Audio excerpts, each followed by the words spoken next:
So good afternoon. My name is Silvia Forni, and I'm Senior Curator of the Arts and Cultures of Global Africa at the Royal Ontario Museum. I'm delighted you could join us for today's Curator Conversation, a digital program that explores themes and subjects from ROM collections and exhibitions alongside industry professionals. I would like to take this opportunity to thank TD for their ongoing support of this program. I'd like to begin by acknowledging that the ROM sits on what has been the ancestral land of the Wendat, the Haudenosaunee Confederacy, and the Anishinaabeg Nation, including the Mississauga of the Credit First Nation, since time immemorial to today. Today's program is organized as a way to expand on the themes and ideas connected to our upcoming exhibition, Eliasime Tightrope. We would like to acknowledge the support of the Canada Council and our Royal Exhibition Circle donors in making this exhibition possible. The exhibition is at the ROM, and we hope to open it as soon as we can open the museum. A few weeks ago, we have spoken with Eliasime from his studio in Ethiopia about his artistic practice and the specificity of the material of his Tightrope series. Today, I'm thrilled to be in conversation with artist Wally Dion, who in recent years has developed a large body of work that explores in different ways the visual and conceptual potential of electronic components. Originally from Saskatoon, Saskatchewan, Wally Dion is a visual artist living and working in Binghamton, New York. A member of the Yellow Quill First Nation, Saulteaux, Dion holds a BFA from the University of Saskatchewan and an MFA from Rhode Island School of Design. Throughout much of his career, Dion's work has contributed to a broad conversation in the art world about identity and power, and can be interpreted as part of a much larger Pan-American struggle by Indigenous peoples to be recognized culturally, economically, and politically by settler societies. Dion has exhibited extensively throughout Canada and the United States, participating in numerous solo and groups exhibitions. So welcome, Wally. I'm really happy you're here to chat with me today. And before we start our conversation on Wally's work, I would just like to remind you all that you can submit your thoughts and questions via the Q&A feature on the screen.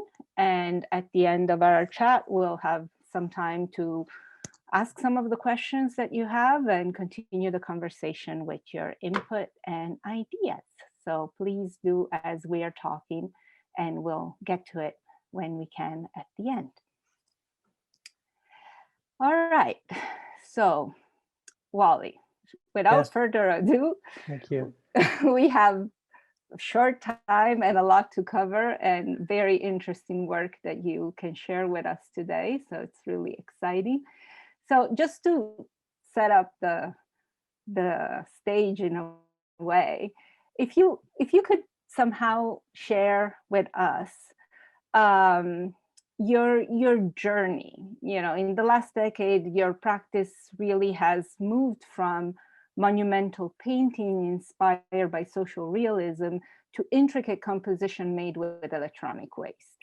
And so if you can somehow articulate or explain to us what brought you to move from one form of expression to the other. Yeah, I can. Thank you, Silvia. Thank you, Royal Ontario Museum, for having me with your Curator Conversations. I'm honored to be a panelist. So thank you for everyone for attending today and watching the talk. I will do my best.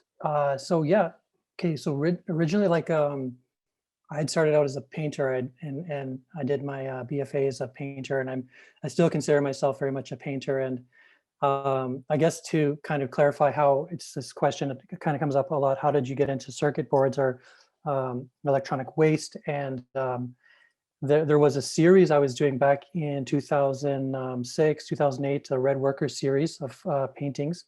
I was doing these large socialist, like inspired portraits of indigenous people. I was trying to combat the idea of the so-called lazy Indian, which was being propagated by a politician in Saskatoon at the time, or Saskatchewan. Anyway, so I was doing these portraits, and I had come up to this sort of roadblock. I wanted to paint somebody I wanted to kind of talk about technology in the workforce. And then I also needed to kind of talk a little bit more about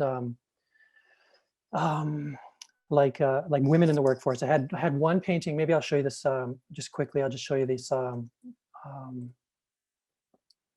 These were the paintings I was doing. These social realist, large red worker type proletariats, and what happened was I kind of decided that I was going to use technology and the idea of quilting, the quilting bees, traditional quilting bees, and just combine those into a quilt, an actual star quilt. And that's the very first time, the sort of impetus of my sort of computer circuit board work.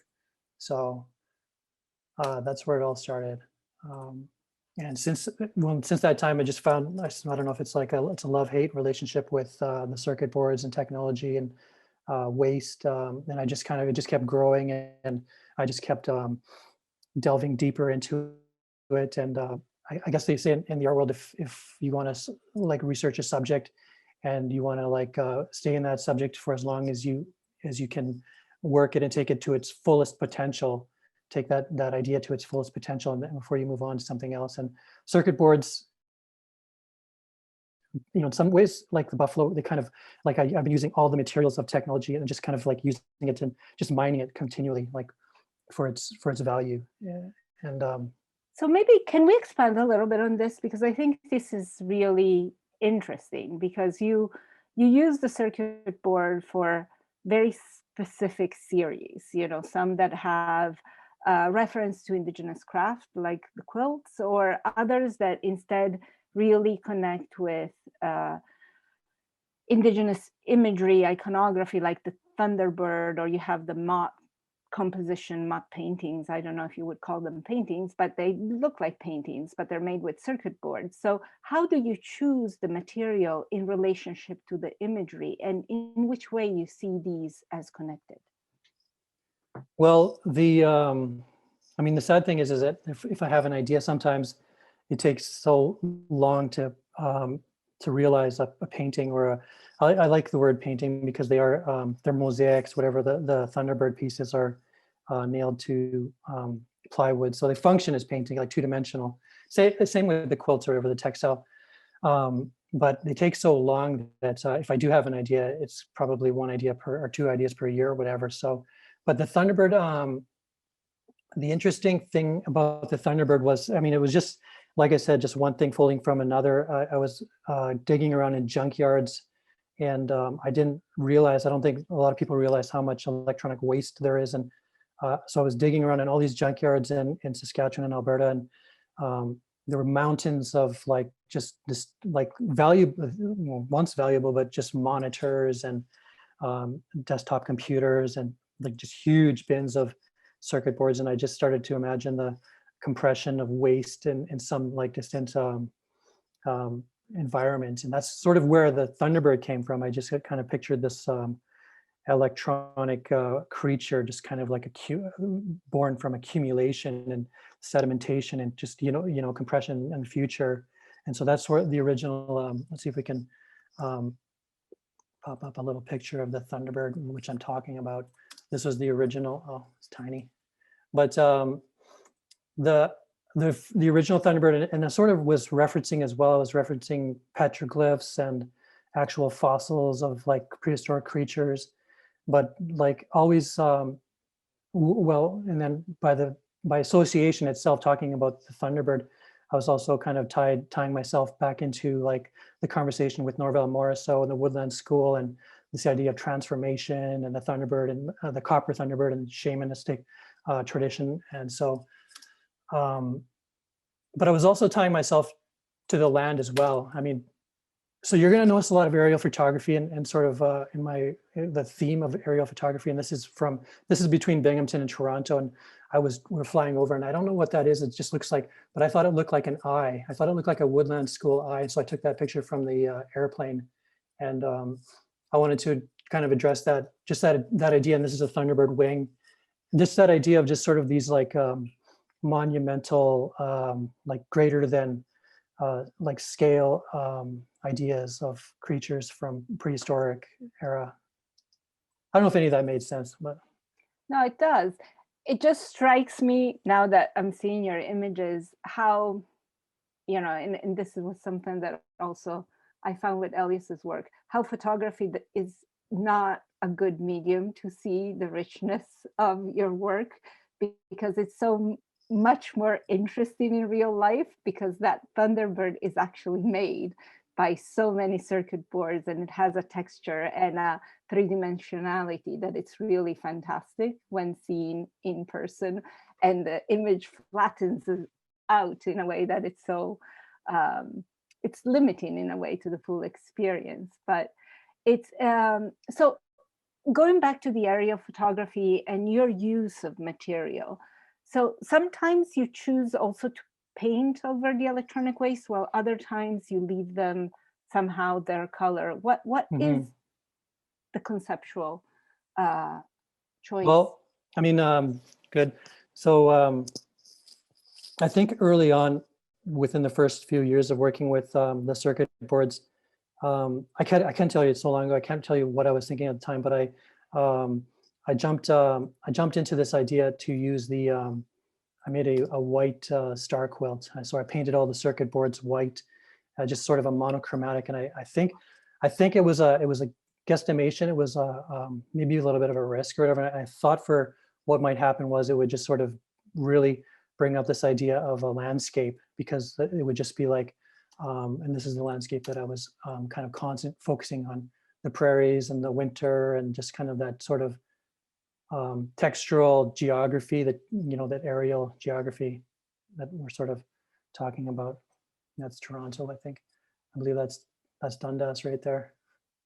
I just study the like the aerial photography so much, and I think like, I mean, one of the things that we were talking about, or I was talking about with this work, is the idea that when we started flying, or when we started looking at satellite photography, our perspective of the planet changed. And that's sort of where I feel like that's where, and it's, so some of these works position themselves within the realm of like photography and that kind of conversation of technology. And I guess, what's the word for a I don't know, like just, like aerial photography. That's our sort of landscape painting and whatnot, our understanding. So, yeah. Mm-hmm. And another element that maybe I would like you to expand on, if you can, is how important are environmental concerns in your practice? You were describing earlier your quote unquote discovery or finding all this electronic waste in junkyards. So is there also an environmental component to the way you conceive of your work? Well, I mean, my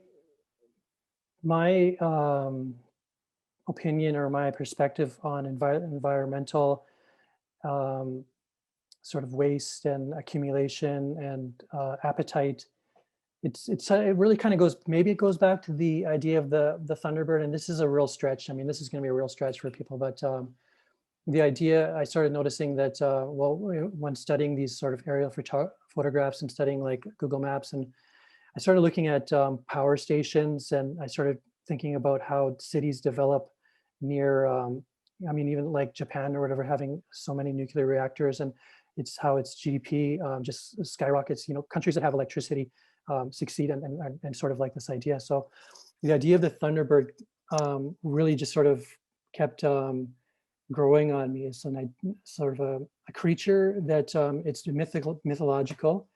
I mean, we all say it's just a mythological creature, but in reality, when we look at our dependency upon electricity, and all of its sort of benefits, we sort of see that we are, I don't know if I want to say we are subjects of the Thunderbird, but we're certainly doing, we do its bidding, and in some way, in a lot of ways, I think. We develop our cities in accordance with electronic, I mean, we're just starting to talk about renewable energy now, but we're just, so I don't, people talk about being dependent upon like oil and whatnot. I think we're really dependent upon electricity is what it really comes down to.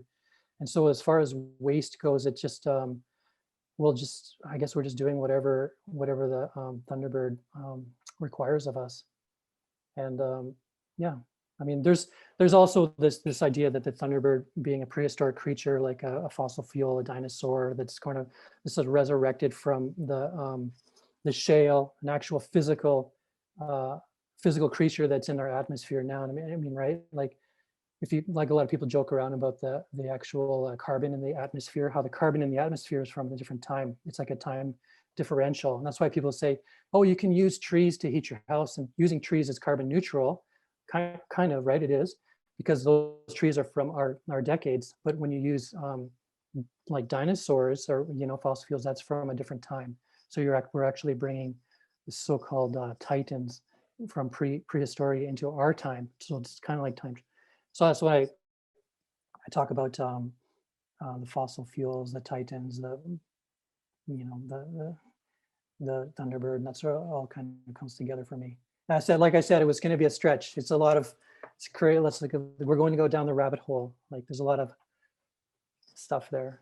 Wow, but it's, yeah, it's very meaningful and important stuff. And it's actually so interesting to see how these, you know, cultural elements and understanding of the world are actually can be quite interesting reads of our contemporary society and what we're doing. It's fascinating to look at it from that perspective. Okay, our time is almost up, so I'll just ask you one more question. It goes so fast.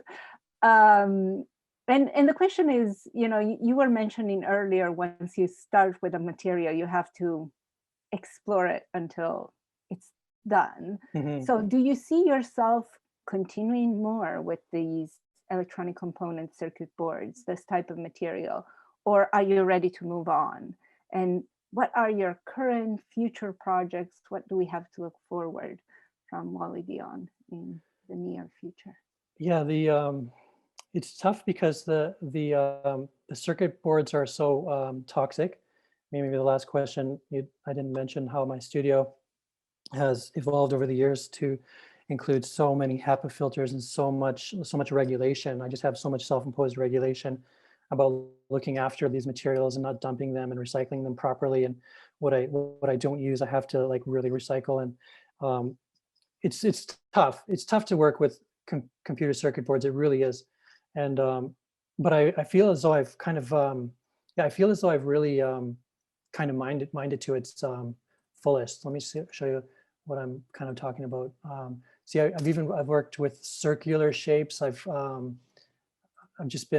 done so much with the circuit boards. I feel like it's time to move on. This is my last project. I'm working on another one of these right now. It's a fish. It's that's a sturgeon.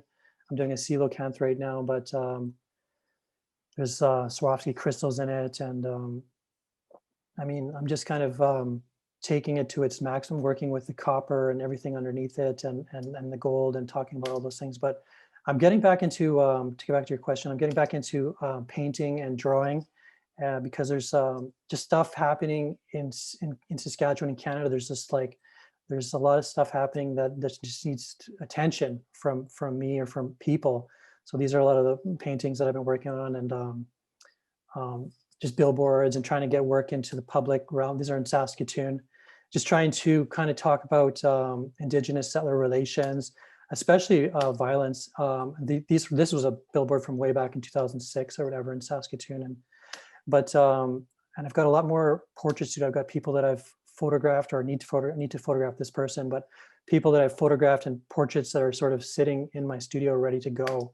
So I'm getting ready to jump back into painting big time, and that's, like I said, because I really need to I just feel my job as an artist in life is to do something, to be a part of a conversation and to be a part of something for someone. Now, I went to an artist visit, studio visit in New York City when I was at RISD, and we were going to studio visits in Brooklyn, and we visited a fellow, and one of the questions, I don't know how he said this, but he said it.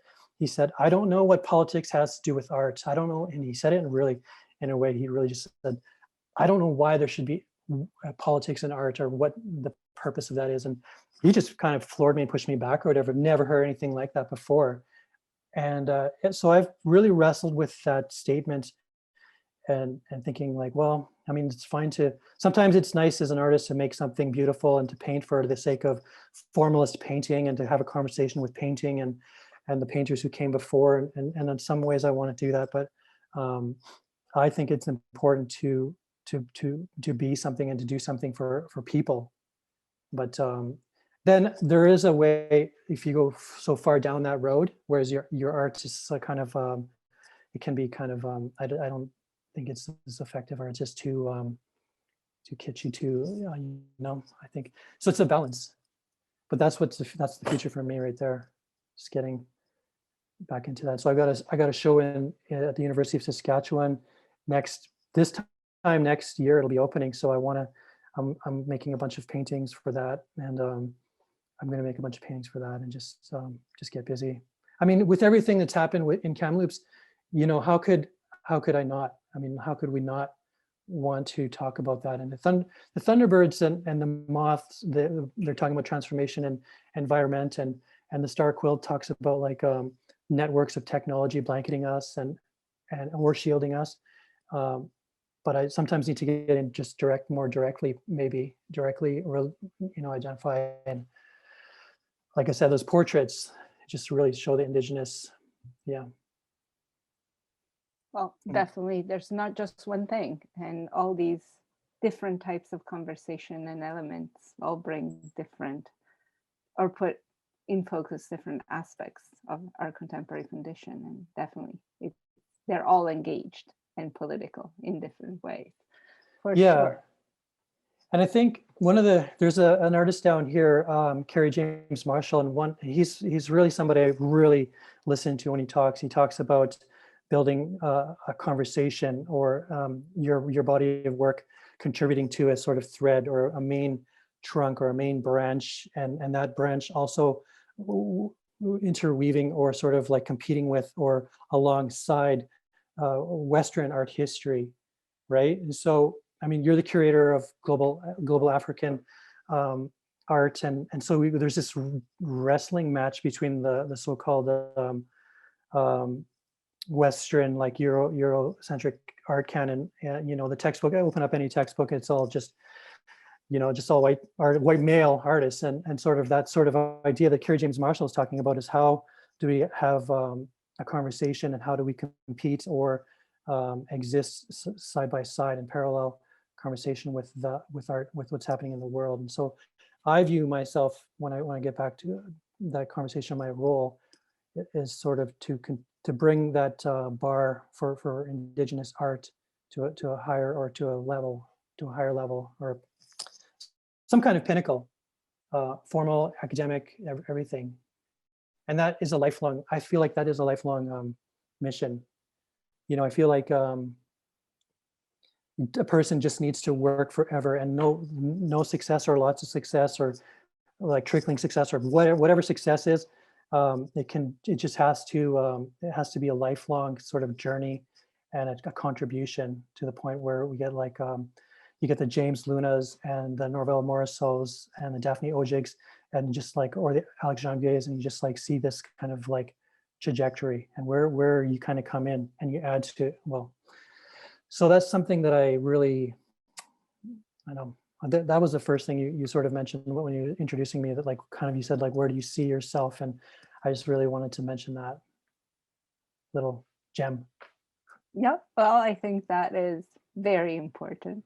And thank you so much for your work, which is beautiful and deep and layered and thought-provoking. So it's really a pleasure. and an honor to be speaking with you. So we have some questions, and I'm just going to pick a few. Okay, there are a few of our attendees that have questions about your materials again, and some are asking if the materials that you use are donated, bought, or discarded, and I'm just going to combine another together.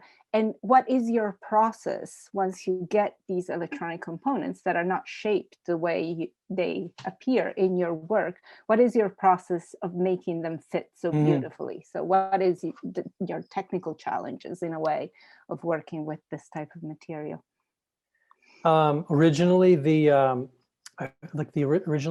first star quilt that I had been acquiring and obtaining circuit boards from like schools, and I got a bunch of circuit boards from the police station in Saskatoon and social services, and so that was an interesting piece because just because that was how the materials were obtained from the community. So I felt good about that piece. Oh dear. But since then, at that point, I went into acquiring circuit boards at junkyards. But then there were sort of like regulations, and sort of the government kind of stepped in, and they tightened it up so that it made it very difficult for me to get circuit boards. And so I had to start buying them from certain like computer repair stores and certain junkyards and collectors around the country. And there was a time when I was going to go to China and try to get some circuit boards there, but that project fell through. So yeah, getting circuit boards has been a real mission, because also there is gold on circuit boards, a small amount of gold. And if you know anything about gold and what gold does to people's brains, you know that it makes people crazy. So circuit boards started becoming really valuable, apparently. Much more valuable than they're actually the gold on them. So people would be selling a circuit board for like $10 or something for or sometimes you get $50 for a circuit board, and they're like, oh, it's got palladium on it, it's got like gold on it. And it's like, no, if you melt it down, there's actually 25 cents of gold on the circuit board, but it's $50. And they're like, no, I can get $50 for this board. It just makes, that when you just know, it's really, it's crazy. Gold does that to people, I think. We all know that with like Bitcoin and just stuff,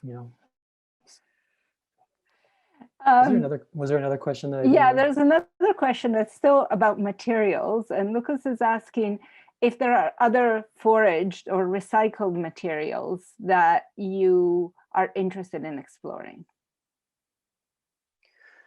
Oh, not right now. No, I've been with electronic waste for too long too. It's very like, no, I'm over it for now.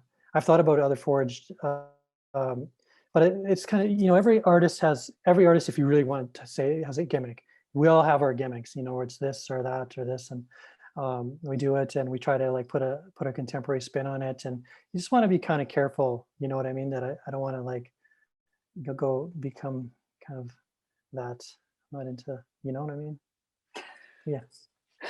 So another spin, Gabriela she's saying she loves the braided hair in your recent paintings, and she is asking if the looks of the braids relate to the quilt jigsaw look that is present in your Red Workers series and the circuit board. So do you see a formal relationship between the way you approach painting and the way you approach your mosaics or composition or your electronic circuit paintings? Yeah, I was thinking about the pattern of circuit boards, and I like how they've sort of seduced me. And like this particular blue board was on my work table, and I was just contemplating how it really is a maze. It can like be the sort of the Minotaur's maze, and or a real cerebral experience, a sort of like. But I agree. Well, with the braids, I'll just kind of also mention that there's a very intentional goal or design for these, that was kept braids, but also the fact that this particular image could be male or female, but the resistance to braids and braided hair and the resistance to hair that people experience in residential schools and with colonial, the experience, just the cutting of hair and it just like, and how sacred hair is for Indigenous people. It's just kind of like, I needed to do braids. Braids needed to happen for now. And I was, so the antithesis of braids would have been like really curly hair. So I had a model and I was really exploring like curly, like just kind of wild hair and sort of the idea of Medusa and sort of like just, you know, so it's that back and forth between tight kept braids and loose wild curls. And that's something, yeah. And then with Michael, hit the braids on him and his work with braids for boys. It's just something that's so Indigenous, I feel. I mean, braids aren't sort of unique to Indigenous people, but it really is something that Indigenous people are, yeah. But I can see the relation, the idea between, maybe not with circuit boards and the networks, maybe not. Well, maybe there is some braiding and connectivity and connection that happen, You know, although it's different. There's like there's a pile of gold boards in my studio, just gold, like a huge pile of gold boards. And I was looking at them and my wife Sophie and I were talking about the idea of a massive braid quilt. So taking the circuit boards and figuring out the braids and just working something with these gold circuit boards. Except the fact that every day I'm in there these days, I'm like swearing it off. I'm like putting my big headset on and it's like this huge thing with a belt and it's got a battery and I'm like, never, I'm going to get away. I'm going to take everything. I'm ripping it all down.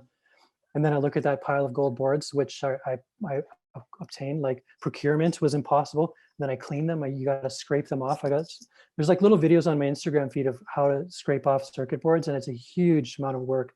Scrape them off, clean them, deal with the scrapings. Those have to be properly disposed of. So having that big pile of like circuit boards, that big stack, it's very precious. It's very hard for me to turn my back on that and say, I'm done with you, circuit boards.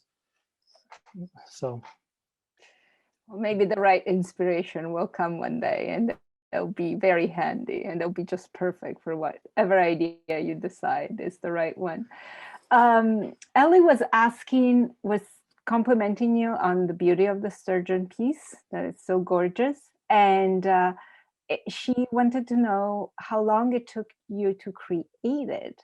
And if you can talk a little bit more about the inspiration of that work. Well, the sturgeon and the coelacanth works. I mean, the sturgeon. How do I talk more about this? I mean, these are creatures from the rivers and from the oceans, and so what we were talking about was I started thinking about uranium, and we were talking about like uranium time. Uranium time is different than sort of fossil fuel time or whatever, tree time. Uranium time is like thousands of years or whatever, millions of years, right? So uranium time, I don't know what the half-life of uranium is, but I started talking about like creatures that have been around for that long. And I was kind of jokingly talking or thinking about Godzilla and how Godzilla was born of, or the Japanese created him in reference, similarly to the Thunderbird, but in reference to man's playful attitude towards the atom and the nuclear age and power, and how Godzilla was a reference for what happens when that technology turns on you, etc. Right? So the coelacanth being a creature that they've kind of now sort of confirmed that it's like sort of an unchanged creature that's been existing for millions of years. The sturgeon, the same thing, been around millions of years. And so the idea with these two, maybe I should just open this up.